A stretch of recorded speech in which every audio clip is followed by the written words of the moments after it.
పేద మధ్యతరగతి ప్రజల ప్రయాణ సాధనం ఆర్టీసీ బస్ మాత్రమే. ఎక్కడికి వెళ్లాలన్నా తమ ప్రయాణానికి సురక్షిత వాహనంగా బస్సునే ఎంచుకుంటారు. ఓవర్లోడ్ ప్రయాణాలు ఇప్పుడు వారిని ప్రమాదంలోకి నెడుతున్నాయి.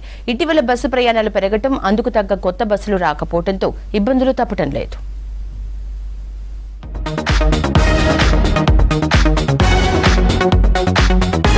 ఆటోల్లో నలుగురికి మించి ప్రయాణం చేయొద్దు, బైక్పై ఇద్దరికి మించి వెళ్లొద్దు.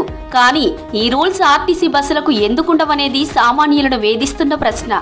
బస్సు సీటింగ్ సామర్థ్యం గరిష్టంగా 55 మాత్రమే. కానీ ఒక్కో బస్సులో 150 మందికి పైగా ఎక్కిస్తున్నారు. ఇటీవల జగిత్యాల నుంచి నిర్మల్ వెళ్తున్న ఓ బస్సులో 150 మందికి పైగా ప్రయాణికులు ఎక్కారు. ఆ బస్సు వెళ్తుండగా మోరపల్లి గ్రామం వద్ద 2 వెనక టైర్లు ఊడిపోయి బస్సు పొదల్లోకి దూసుకెళ్లింది. వేగం తక్కువగా ఉండడంతో భారీ ప్రమాదం తప్పింది. అదే జరగరానిదేదైనా జరిగితే బాధ్యులెవరన్నది సమాధానం లేని ప్రశ్న. మరో రోజు నిర్మల్ డిపోకు చెందిన పల్లె వెలుగు బస్సు నిర్మల్ నుంచి జగిత్యాలకు వెళ్తుండగా రాయికల్ గ్రామం వద్దకు చేరుకోగానే బస్సు టైరు పెద్ద శబ్దంతో వెళ్ళిపోయింది. దేశంలోని అతిపెద్ద బస్సు ప్రమాదంగా చరిత్రకెక్కిన కొండగట్టు ఆర్టీసీ బస్సు దుర్ఘటనకు కూడా ఓవర్లోడ్ కారణమనేది అందరికీ తెలిసిందే. 65 మంది ప్రయాణికులు మృత్యువాత పడి దాదాపు 30 మంది దాకా తీవ్రంగా గాయపడిన ఈ ప్రమాదం రోజున బస్సులో ఎక్కిన ప్రయాణికుల సంఖ్య 140కి పైగానే అంటే నమ్ముతారా? కొండగట్టు బస్సు ప్రమాదం తర్వాత చాలా కాలం పాటు ఓవర్లోడ్ ప్రయాణాలు జరగకుండా చర్యలు తీసుకున్నారు. ఇప్పుడు మళ్లీ పరిస్థితి మొదటికొచ్చింది. ఇటీవల ఓవర్లోడ్ అయిన బస్సును ఓ డ్రైవర్ కరీంనగర్ జిల్లా హుజరాబాద్ బస్టాండ్ ముందు ఆపేసి బస్సు నడిపేదే లేదని భీష్మించుకు కూర్చున్నాడు. ఓసారి బస్సులో 110 మంది ఎక్కగా సైడ్ వ్యూ మిర్రర్ కూడా కనిపించకపోవడంతో ఇబ్బంది పడిన డ్రైవర్ బస్సును రోడ్డు పక్కకు ఆపేశాడు. కొంతమంది బస్సు దిగితే తప్ప బస్సు పోనిచ్చేది లేదని చెప్పాడు. కానీ ప్రయాణికులు వినలేదు. ఏమన్నా జరగని అనుకుంటూ ఆ బస్సును అలాగే వరంగల్ తీసుకెళ్లాడు. ఇవన్నీ వింటుంటేనే భయమేస్తుందంటున్నారు జనం. అందులో మనమే ఉంటే ఏదైనా ప్రమాదం జరిగితే ఎలా ఉంటుందో ఊహించాలని కోరుతున్నారు డ్రైవర్లు. ప్రయాణికులే మా దేవుళ్లనే ఆర్టీసీ నినాదం ఓవైపు వినిపిస్తూనే ఓవర్లోడ్ ప్రయాణాలను సంస్థ ప్రోత్సహించడం పట్ల విమర్శలు వ్యక్తమవుతున్నాయి.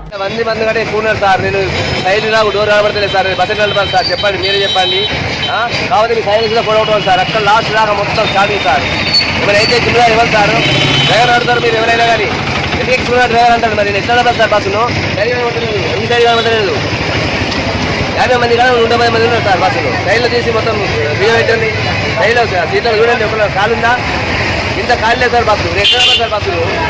నేను డ్రైవర్లో కాదా? ఎవరైతే మమ్మల్ని అంటారు సార్, అందుకే ఆపేశారు. మరి ఏం చేయాలి? ఎక్స్ప్రెస్లలో దాదాపుగా 80-90 వరకు ఎక్కుతారు. వీళ్ళంటే జనాలు కూడా వినరు. వాళ్ళు మేము కూడా ఏం చేయని పరిస్థితి. వాళ్ళని కూడా ఖచ్చితంగా వద్దంటే కూడా ఎక్కుతారు. ఒక్కోసారి టైర్లు పంచర్ అవుతుంది, ఒక్కోసారి మీరు చూస్తారు కదా కొన్ని ప్లేస్లో టైర్లు కూడా వచ్చిపోతారు. అంటే అది మేము వాళ్ళకి చెప్తే వాళ్ళు వినరు. ఖచ్చితంగా మేము చేయాలి, అది రెడీ చేసి మేము వర్క్ చేయాలి, వాళ్ళకి సేవ చేయాలని చెప్తున్నాం. అంటే బస్ స్టాప్ లో మళ్ళీ మధ్యలో ఆపిన ప్యాసింజర్ తిడుతురు, ఎందుకు ఆపుతున్నావు, మంది పడతలేరని.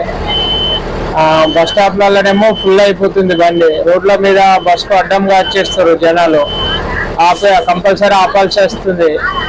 బాగానే ఉంది, మా మెకానిక్లు సర్వీస్లు బాగానే ఉన్నాయి. కానీ కొద్దిగా ప్యాసింజర్స్ అనేది ఫుట్బోర్డ్లో డోర్లో ఉండడం అదొకటే ప్రమాదకరంగా ఉంది. ఏదైనా జరిగినా కానీ ఫస్ట్ వాళ్ళకే దెబ్బ. ప్రయాణికుల సంఖ్య పెరుగుతున్నా కొద్దీ బస్సుల సంఖ్య పెంచడం, అవసరమైతే మరిన్ని ట్రిప్పులు పెంచడం చేయాల్సిన ఆర్టీసీ సంస్థ ఉన్న బస్సుల్లోనే 100కు పైగా ప్రయాణికులు ఎక్కుతుంటే ఆక్యుపెన్సీ రేషియో పెరిగిందని చెప్పుకుంటుంది. ఆక్యుపెన్సీ రేషియోతో ఆదాయం రావచ్చు గానీ బస్సు ప్రమాదానికి గురై ఒక్కరి ప్రాణాలు పోయినా ఆ నష్టం పూడ్చలేనిదనే విషయాన్ని అధికారులు గుర్తించాలంటున్నారు జనం. బస్సుల సంఖ్య తక్కువగా ఉండడం, ప్రయాణికుల సంఖ్య ఎక్కువగా ఉండడంతో ఒక్కో బస్సులో కెపాసిటీకి 3 ఎక్కువగా కిక్కిరిసి ప్రయాణికులు తమ గమ్యాలకు చేరాల్సి వస్తోంది. చాలా వరకు బస్సులని పాతబడిపోయి ఇంజిన్ కెపాసిటీ తగ్గిపోయి అన్కండిషన్ లో ఉన్న బస్సులు కూడా ఓవర్లోడ్ తో నడుస్తున్నాయి. దీని కారణంగా మధ్యలోనే బస్సులు చెడిపోవడమో, కొన్నిసార్లు టైర్లు ఊడిపోవడం, అక్కడెక్కడ టైర్లు పేలిపోవడం లాంటి ఘటనలు జరుగుతున్నాయి. ప్రయాణికుల సంఖ్య పెరగడంతో ప్రమాదం అని తెలిసినా బస్సులు నడపక తప్పడం లేదంటున్నారు డ్రైవర్లు, కండక్టర్లు. చాలా మంది ఎక్కుతున్నారు, ఓవర్లోడ్ అవుతుంది. సీట్ కెపాసిటీ ఉంటుంది 50-49, ఎక్కేది 90 మంది ఎక్కుతున్నారు. ఓవర్లోడ్ వల్ల బస్సులు కూడా ఖరాబ్ అవుతున్నాయి, డ్యామేజ్లు అవుతున్నాయి. తర్వాత బస్సు రాకముందే ఉరికొచ్చి ఎక్కుతున్నారు, ఆ విధంగా యాక్సిడెంట్లు అవుతున్నాయి. కండక్టర్లు కూడా ఓవర్లోడ్ అవుతుంది, వర్క్ కూడా బాగా అవుతుంది.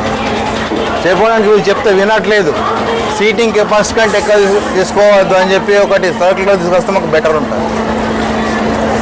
నా ఉద్దేశం అది.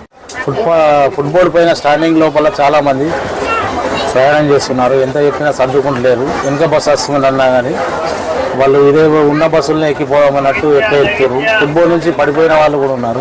సిట్టింగ్ కెపాసిటీ కంటే ఇంకో 20-30 మందిని ఎక్కువ లోడ్ లోపల అంటే తీసుకెళ్ళచ్చు కానీ మరీ ఓవర్లోడ్ లోపల అంటే బ్రేకులు కూడా రూల్ అయ్యే అవకాశాలు ఉన్నాయి. చాలా ఇబ్బంది అవుతుంది. మరియు రిక్వెస్ట్ స్టాప్లతోటి మహిళలకు ఉచిత బస్సు ప్రయాణ సౌకర్యం కల్పించిన తర్వాత బస్సుల్లో ప్రయాణికుల సంఖ్య భారీగా పెరిగిందన్నది నిజం.